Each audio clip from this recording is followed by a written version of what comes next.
રાજુ સોલંકી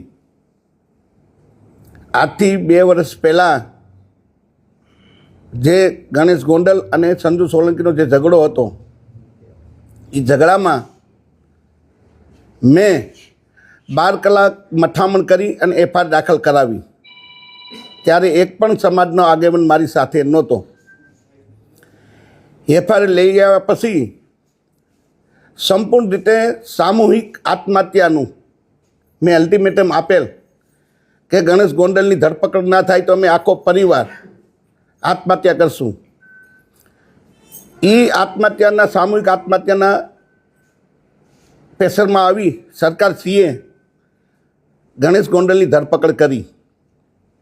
ત્યાર પછી હું રાજકોટ આવેલો, મારી બીપીની દવા ચાલુ છે. દવા લેવા આવેલો મને અમારા એક આગેવાનનું જે દેવદાનભાઈ મુસળિયા છે એમનો મને ફોન આવેલો કે મને અનુરૂપસિંહ બાપુનો ફોન આવેલો છે અને આપણે અનુરૂપસિંહ બાપુને મળવા જવાનું રીબડા છે.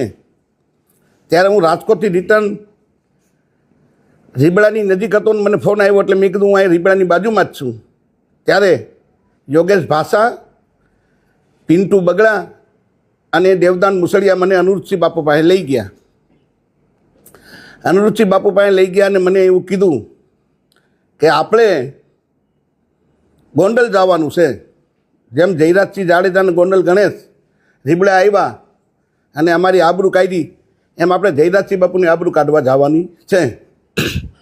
તો મને થોડોક રોષ હતો કે મારા દીકરાનું અપહરણ કર્યું, મારા દીકરાને માર્યો. એના અનુસંધાનું એને વાતમાં આવી ગયું. લડાઈ ગોંડલ 20 રીબડાની હતી. આમાં દલિત સમાજને કાંઈ લેવા દેવા નહોતું, પણ દલિત સમાજને ક્યાંક ને ક્યાંક દલિત સમાજના 2-3 રાજકોટ જિલ્લાના આગેવાન, 2-3 જુનાગઢ જિલ્લાના આગેવાન આખા સમાજને ગેરમાર્ગે દોર્યો. મારો સમાજ નિર્દોષ છે, મારા સમાજનામાં ક્યાંય દોષ નથી. સમાજે મને મદદ કરી છે, એ બદલ સમાજનો હું આભારી છું. પણ સમાજના 2-4 આગેવાન જુનાગઢ જિલ્લાના ને 2-4 આગેવાન રાજકોટ જિલ્લાના જે સમાજને ગેરમાર્ગે દોર્યો છે અને આખું મને સૂચના દેવામાં આવી કે આપણે ગોંડલ જવું છે. અમે ગોંડલ આવ્યા.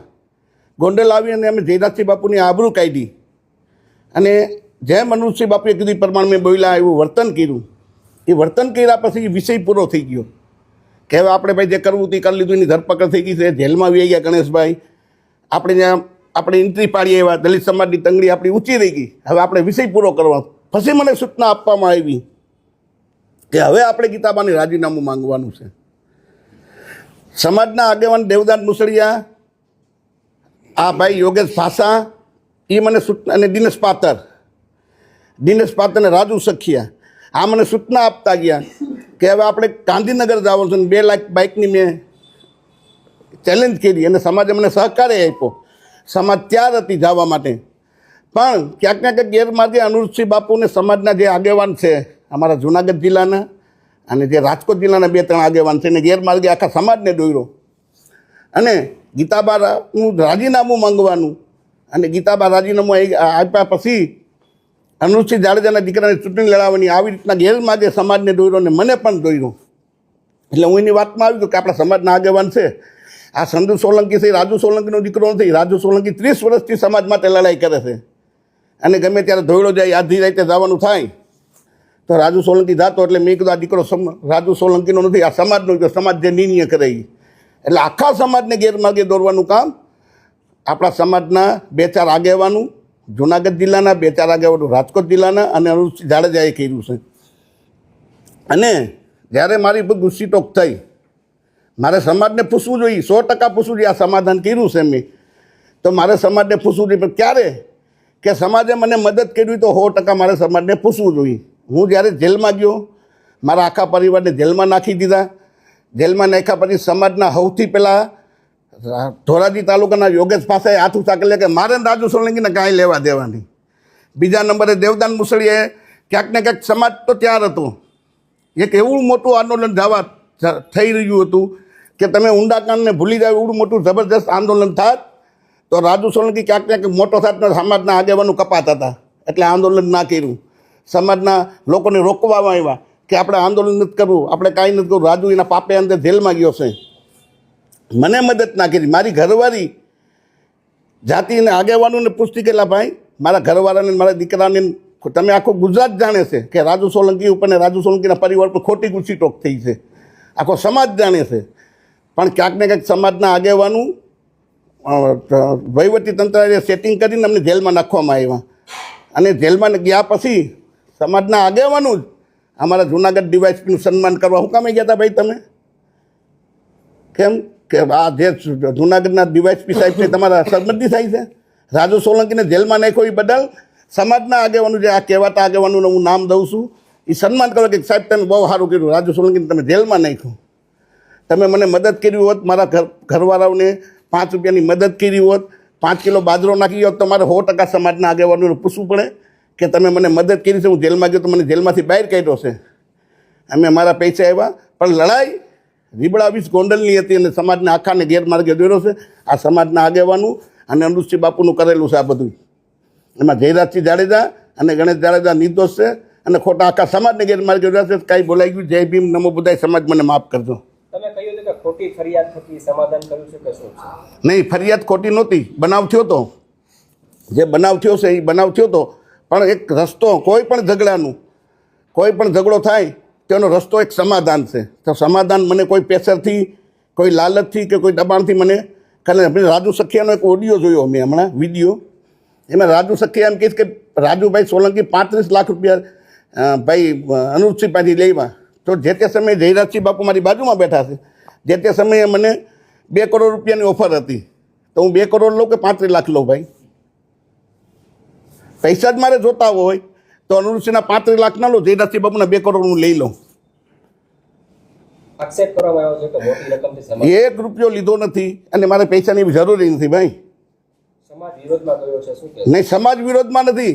જે સમાજના આગેવાનું છે, જે 2-4 કહેવાતા જુનાગઢ જિલ્લાના, 2-4 કહેવાતા રાજકોટ જિલ્લાના, જેને ભાઈક બટાઈ વાળા છે. હમણાં હું એને 1 લાખ રૂપિયા ગીતામાં નાખી દો એટલે અમારા રાજુ સોલંકી ભગવાન હમણાં મારા વખાણ કરવા માંડે. ભાઈ મને તમને ખબર છે કે ઘોઘાવદરમાં ભેગા થયા તો 15 જણાથી 16 જણા માણસ નહોતા. અને આજે તમે પાછળ જોઈ લો, સમાજના જ આગેવાનો છે જે બેઠા એ પવિત્ર છે, નિષ્ઠાવાન છે, એ આગેવાનો અમારી સાથે છે. પણ જેને ભાગ બટાઈવાળા છે, જેને પૈસા જોતા છે, જે આની પહેલાં તમને ખબર હોય તો દિનેશ પાટર ઉપર જે કંઈ બનાવ થયો હતો અને દિનેશ પાટર રોતો હતો, એ વિડીયો તમને મેં બતાવી હમણાં, એનો રોતો જ્યારે એ મને વાવડો એવા મિલા છે કે એ સુરત મિટિંગ થઈ હતી અને સુરતથી કોઈ ચોક્કસ આગેવાનું પાસેથી પૈસા લાવીને આવવાના હતા. એટલે આવા એના ધંધા છે. સમાજને હાથ જોડીને વિનંતી છે કે આવા આગેવાનોને વાતોમાં ના આવતા.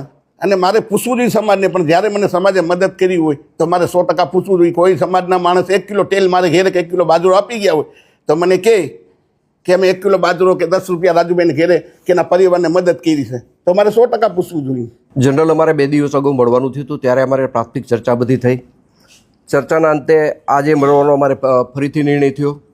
આજે અમારે એવી રીતે મળવાનું હતું કે સમાજના તમામ આગેવાનો, અમારા ભારતીય જનતા પાર્ટી સાથે જોડાયેલા આગેવાનો, કોંગ્રેસ સાથે જોડાયેલા આગેવાનો અને દલિત સમાજના આમ આગેવાનો બધાની સાથે મળીને અમે એક આ આયોજન કર્યું હતું અને એના ભાગરૂપે આ કોન્ફરન્સ બોલાવવામાં આવી છે.